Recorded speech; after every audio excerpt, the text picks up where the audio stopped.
Kuidas aitad sina täna abivajajat? Meie külaline julgustab meid kõiki.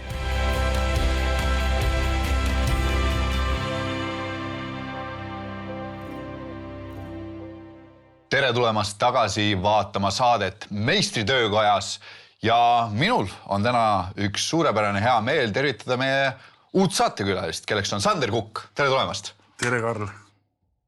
Suurepärane hea meel, et sa oled saanud tulla, Sander. Ja natukene me täna hakkame rääkima just samast nendest käppadest, mis sulle antud on, aga mingis teises võtmes. Ja. Aga enne seda, Sander, kes sa selline oled, kus sa tuled? Nagu sa ütlesid, mu nimi on Sander. Ma sündisin Tallinnas. Enamus ajast käisin koolis ja elasin Anijal ja käisin koolis Kehras, Kehra keskkoolis. Seal ma kasvasin ja üks hetk siis juhtus niimoodi, et ma sattusin alaealiste kolooniasse enda kuriteo pärast. Ja kui ma seal enda karistus ära istusin, tulin välja, läksin ausale tööle ja seda ma ei saanud pikalt teha. Ma sattusin uuesti seadusega pahuks sisse ja ma sattusin uuesti vanglasse. See oli Rummu vangla. Rummu vanglas ma istusin enda karistus ära, tulin välja ja siis ma olin pikalt vabaduses ja 2010 oli see aasta, kus mu käed läksid uuesti raudu ja sattusin Tallinna vanglasse jälle kuritegude pärast. Ja täna on meil aasta 2025, tänaseks päevaks ma olen kodus, vaba, mulle on Jumal kinkinud imelise abikaasa, imelise tütre, poja ja täna ma olen siin. Amen, amen. See juba tekib siin täiesti terve amploa küsimusi, anda oma elust selline viimased 20-30 aastat ülevaade niimoodi lihtsalt, vot siuksed asjad, olin siin, seal, kolmas koht. Et kuidas sa üldse täna oled jõudnud sellisesse kohta, kus sa oled, et sa oled jõudnud ka kogudusse, sa oled jõudnud Kristuse juurde? Kas see oli midagi sellist, kas sa terve elu oled kuulnud Jumalast või kas võib-olla on see, kuidas see nagu seotud sellega, et kuritegelikult teelt sa järsku oled nüüd siin täna? Kui nüüd rääkida kogu minu elu ära, siis meil ei jätku kohe kindlasti sellest poolest tunnist, meil oleks vaja päevi ja seeria teha sellest. Aga kui me jõuame nüüd 90-ndatesse, tähendab ennem 90-ndat, mul sündis esimese elukaaslasega poeg ja ta sündis haigena. Tal oli kaasasündinud südamerike ja ta oli Down sündroom. Ja arstid ei andnud pikka lootust, et ta elab ja ta tõesti lähkuski siit ilmast igavikku 2-aastase 4-kuuselt. Aga ennem seda, kui ta oli lahkunud, ma olin mitmeid kordi, olin kuskil metsas või jalutasin omaette ja hüüdisin Jumala poole, et kui sa oled tõesti olema, miks sa lasid sellisel asjal juhtuda? Miks sa ei tee teda terveks? Ja ma tegelikult ei uskunud, et Jumal on üldse olemas. Mina sel hetkel ja sel ajal arvasin, et kõik kristlased on totakad, nad on nõrgad, nad mõtlevad midagi välja. Ja ma tõesti üks päev, ma mäletan, ma olin väga vihane Jumala ees ja ma röökisin ta peale ja karjusin ja ütlesin, et sind ei ole olemas ja kui sa oleksid olemas, siis sa ei oleks lastud sellisel asjal sündida. Ja aeg läks edasi, me poeg suri ära, sai ta maha maetud. Ja nagu ma ütlesin, et aeg läks edasi ja 2010 ma sattusin uuesti vanglasse. Meil oli 2006 aasta oli mulle ehitusettevõte, mis läks pankrotti ja ma jäin oma alltöövõtjatele palju raha võlga. Teatud põhjustel, mis ei olnud minust lähtuvad. Aga ma hakkasin otsima vahendeid ja võimalusi, kuidas neile ära maksta seda. Ja ma tutvusin inimestega, kes tegelesid igapäevaselt narkootikumidega Tallinnas ja siis Ida-Virumaale sai külvatud seda. Ja me lõime sellise pisikese nagu, ma ei saa öelda grupeeringu, aga sellise väikse grupi. Me ei lasknud eriti palju inimesi sisse ja kedagi välja. Ja me külvasime ikka päris palju ja väga jõhkralt Eestis surma ja narkootikumi inimeste eludesse. Ja ma olen mitmeid kordi ütelnud, et tänu Jumalale, et narkopolitseil oli tahet ja viitsimist kannatust oodata, millal me teeme vea, et meid vahele võetakse. Sest viimane aeg juba oli, ennem kui meid arreteeriti, oli juba selline aeg, et me teadsime, et see on vale, aga me olime niivõrd kõrvupidi sees, seal oli kerge raha ja sellest välja tulla, seda oli väga raske. Ja tegelikult me elasime niimoodi, et me vaatasime kogu aeg selja taha, et kas meil on mingisugune saba järgi, kas meid jälitatakse. Ja see oli niisugune pinge ja tegelikult kui see päev, see oli aprillikuu, kui ma eksi 19.21 aprill 2010 aasta, kui meid arreteeriti, siis oli nagu niisugune kergendus tuli peale, et see on läbi, see on nüüd läbi. Ma teadsin, et panen vangi ja arvata võisid, et pikaks ajaks. Ja nii oligi, et meile määrati kohtus 8 aastat vanglakaristus kõigile kuriteokaaslastele, millest minul õnnestus lõppkokkuvõttes ära istuda pool. Ennem mingisugune aasta, poolteist ma olin vanglas või oli 2, ma ei mäleta täpselt peast, siis ma sain avavanglasse ja sealt vabastati mind täielikult. Aga vanglas juhtus selline asi, et ma muretsesin oma pere pärast, sest mu abikaasa oli just Eestisse tulnud ja siit pärit ja meil sündis just väike tütar, kui mind arreteeriti, ta oli mõned kuud vanad või mõni aasta vana. Ja mul oli mure nende pärast. Ja ma mõtlesin, et ma kutsun üks vangla kaaslane tegi tuttavaks ühe vangla kaplaniga. Rein Käsk oli ta nimi. Oli ta on siiamaani, armas vend. Ja ma hakkasin tema juures käima ja palusin, et ta läheks külastaks mul kodu, mida ta ka tegi hea meelega. Ta oli nagu toeks seal. Ja üks hetk mul tekkis selline mõte, et vabaduses olles kui kurja tegime, siis ma oskasin väga hästi inimestega manipuleerida. Ja ma mõtlesin, et ega vanglas saab ka seda teha, kasutada seda sama trikki, et ma saan sõpradeks usklikega, kristlastega, siis ütleme sel hetkel Rein Käsuga ja kristlased tulevad vanglasse toetuseks, aitavad ja kaitsevad mind ja läbi nende ma saan kiiresti välja. Ja pärast ma lehvitan käega, et mul ei ole aega teiega tegeleda. Aga jumalal oli teine konks juba valmis heas mõttes. Ja ennem kui ma sain asjast pihta asjale aru, siis ma olin tegelikult jumala konksu otsas. Ja ma hakkasin lugema seal piiblit. Kas see on see sama, mis sul on kaasas täna? Ja see on see sama piibel, mis Rein Käsk mulle kunagi kinkis.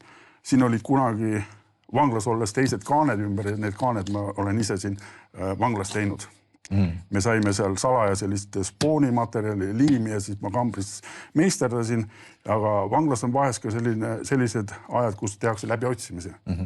Ja selliste kaantega piiblit ei lubata seal olla.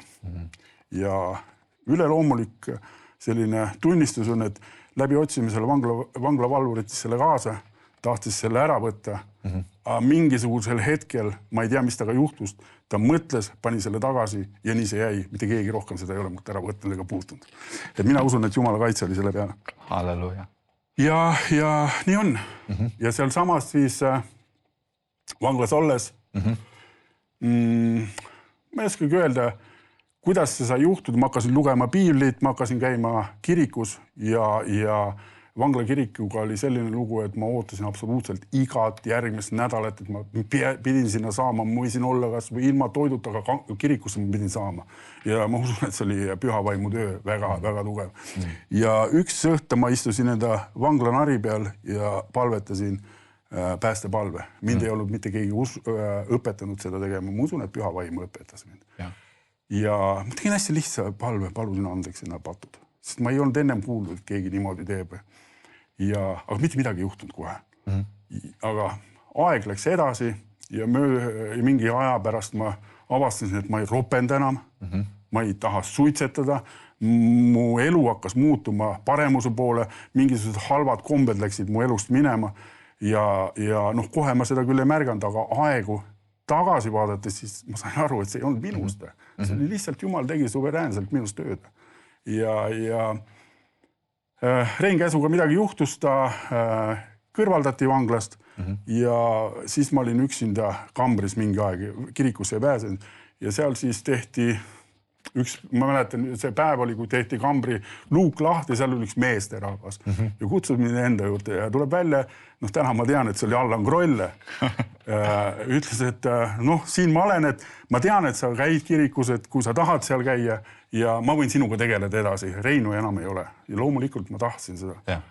Aga alguses ma ei ole küll Allani seda rääkinud, me oleme ühes koguduses veel, aga alguses ma vaatasin, et kuskilt tuli nurga tagant, siis ootamatult tuli kaplan, et küll ta nende vangla töötajatega ühte käppa paneb.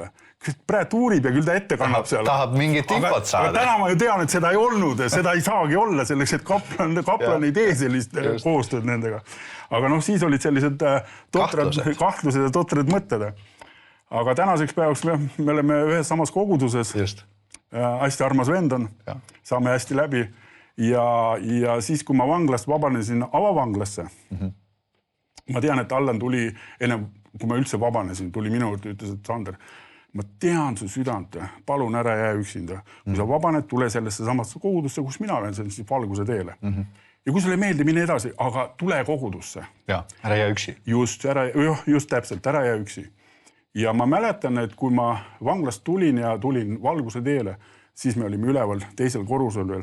Ma astusin saali ja ma teadsin, et see on minu maapealne kogudus, et Jumal on mind istutanud sellesse kohta. Ja tegelikult see on olnud ka tänase päevani. On olnud raskeid aegu, kergemaid aegu, aga see on minu maapealne kogudus. Tänu Jumalale. Amen. Võimas lugu, Sander, ja ma usun, et seal on nii palju nüansse ja nii palju tegelikult momente, kus püha vaim hakkas muukima lahti sinu südant ja seda, mis su sees on ja nii nagu sa ütlesid ka, et mingid momendid, kus sa ka jäid üksi, aga sa said aru, et sa ei ole üksi, sellepärast, et sul on midagi veel. Huvitav on see, et see sama, mida sult ära ei võetud. Et ma teadsin, et ma tean, et see on tõde. Seda lihtsalt ei võta tagant taskust. See on püha vaimu töö. Ja, absoluutselt. Ja ma usun, et see on nagu mitmetel kristlastel ja mitmed mehed, kes on siin saates käinud. Nad ütlevad seda, et osade jooks on selline moment, kus nad paluvad päästepalve ja kus kapitaalselt kõik muutub kohe. Aga on mitmeid neid, kes ütlevad, et mingit pauku ei käinud, mitte midagi ei olnud.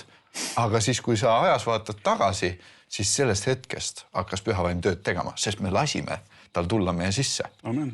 Ja ma usun, et see on nagu sinu tunnistuse puhul ka üks võimas asi.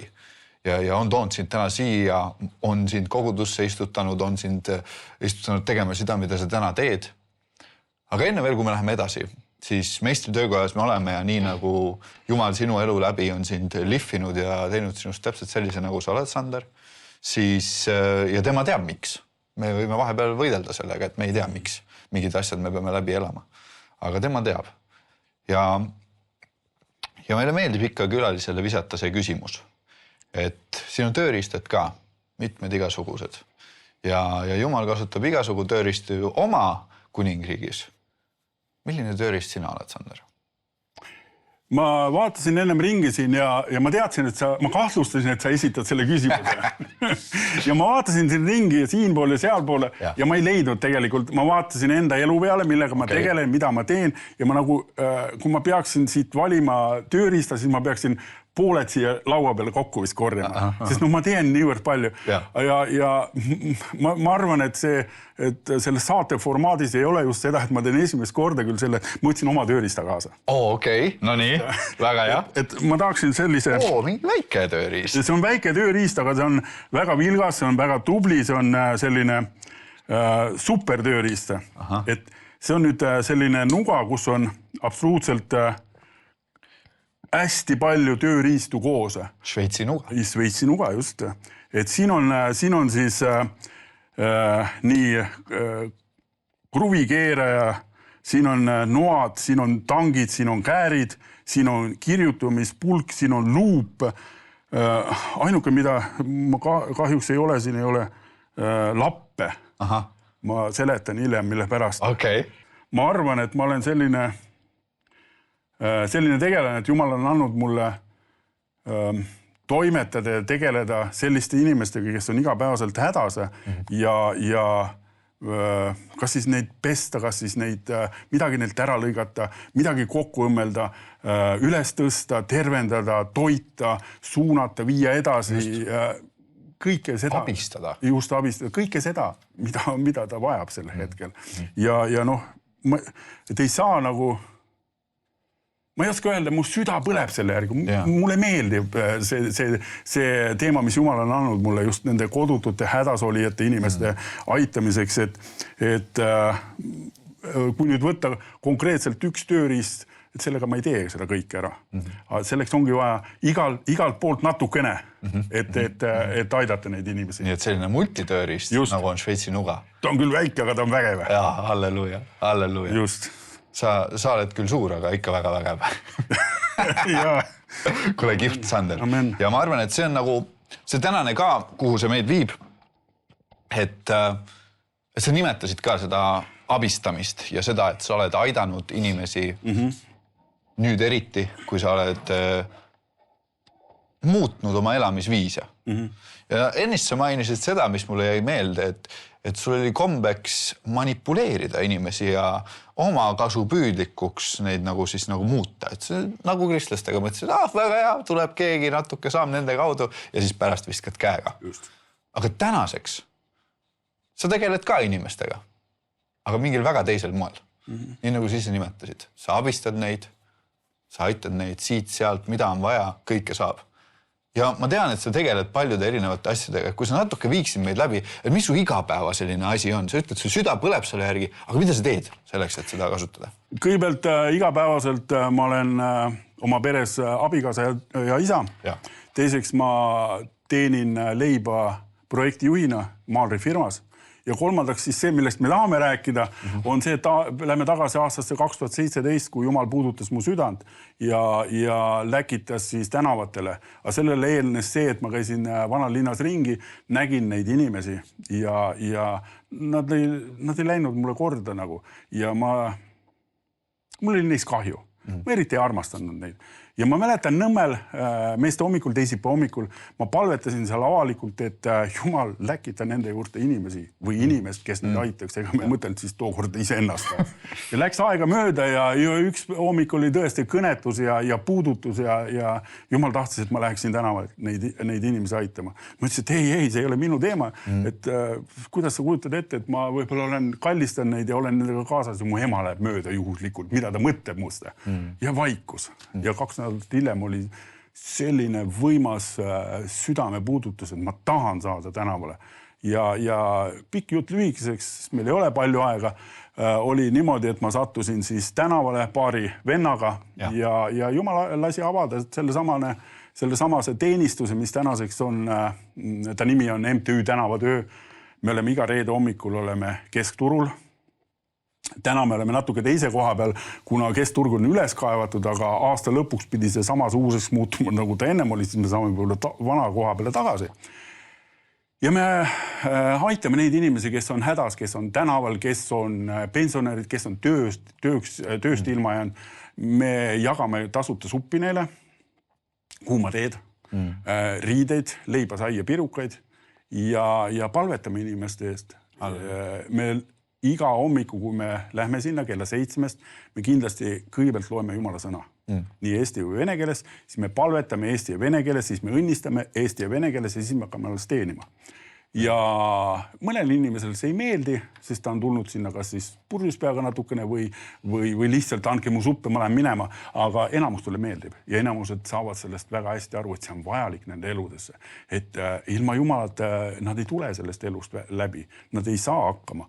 Ja teine asi on, et üks kogudus Tallinnas on avanud meile uksed, iga neljapäeva õhtul me käime nende samade inimestega, sest keskturul ei jätku seda aega nendega tegeleda. Neljapäeva õhtuti me käime kella 5, saame seal nende inimestega kokku. Me teeme kohvi, teed, sööme ja kuulame nende muresid, anname neile nõu nii palju, kui meie teame ja oskame. Mis koguduse ruumides see on? Eelimis, Tatari 52. No näed, väga hea. Selle koguduse pastorid on andnud meile loa elu lõpuni seal olla. Nii kaua kui Jeesus tagasi tule. Ja siis me oleme näinud seal selliseid imesid, mida Jumal on teinud inimestega. See on reaalsed imed, mida ei saa panna juhuslikkuse alla. Inimesed tervenevad, inimesed saavad enda võlgadest lahti, inimesed saavad lepitatud oma peredega ja nõnda edasi. See on tõesti, loomulikult tahaks rohkem ja rohkem näha. Aga see on võimas. See on tohutult võimas. Me just tahtsin ise seda sama öelda, et see on midagi sellist, mida nagu, mul on võimalus olla sult kuulda seda enne ka. Kui me puutume kokku, kas meeste hommikul või kuskil ja sa tuled jälle jagad mõnest vennast õest, kes on kas samamoodi elu hammasrataste vahele sattunud, aga ka neid lugusid, kus on toimunud mingi muutus, mingi läbimurre väga selgelt. Ja kus me näeme seda, et püha vaim teeb tööd sinu kaudu, teeb tööd sinu kaastööliste kaudu, just nimelt selle tänavateenistuse läbi. Aga see kihvt asi on see, et see haare on sul palju laiem. Just, et täna sa ei tee seda tööd ainult Eestis, vaid tegelikult te olete võtnud ette ka julged ettevõtmised ja laienenud välja. Ja märgin siin kohe kiiresti ka selle ära, et ilma oma tiimita, kelle Jumal on andnud, ma ei teeks mitte midagi. Üksinda ma ei suuda seda teha, aga Jumal on pannud kokku sellise vahva kamba, kes me suudame. Ja ainult tema abiga. Aga jah, siin pildid on siis William Borisenko, kellega, kui sõda algas Ukrainas, siis me võtsime selle kutse vastu ja oleme kordasid. Me viimane kord, kui tulime tagasi, siis me lugesime kokku ja oli kas 6. või 7. kord, kus me käisime nüüd Ukrainas abi viimas ja seal see on Ukraina piir, Ukraina-Poola piir, kus me siis oleme tuttavaks saanud seal kohalike kogudustega, rehabilitatsioonikeskustega ja teenime neid. See on nüüd Dom Bira, üks reepkeskus, see on siis keskuse juhataja koos abikaasaga. Mariaga nad just ootavad enda esimest last. Halleluja. See on võimas. See on üks teine rehabilitatsioonikeskus, kus just mehed tulid nädal aega ennem meie tulekut sinna sisse, siis me palvetame nende eest alkosõltuvustega. Hästi tore. Ja me oleme sinna viinud abi, me oleme siin on üks telgiteenistus ühes külas, kus me käisime jutlustamas, kus me teenisime neid kohalikke inimesi. Seal see küla on maatasa oli tehtud sõja ajal, seal olid, see koht on nüüd Krivoi Rogis 2 päeva enne meie sinna jõudmist sai see maja täis tabamuse, sama seal kõrval üks auto tükkideks, sama maja, et inimesed jäid ilma peavarjuta, osad on surnud, see samad Krivoi Rogis siis koguduses me teenisime neid, ma ei tea, keegi on väga kummalise pildi suutnud seal välja genereerida fotoaparaadist, et kuidagi väga sellise. Aga, ja see on nüüd siis viimast korda, kui me käisime, viisime neile abi sinna. Ja siis siin on siis selle koguduse piiskop ja tema abilised siis William ja mina. Ja siin on siis lastele kingitused, mida Oleviste kogudusega, koostöös Oleviste kogudusega on külvatud hästi palju mööda Ukrainat.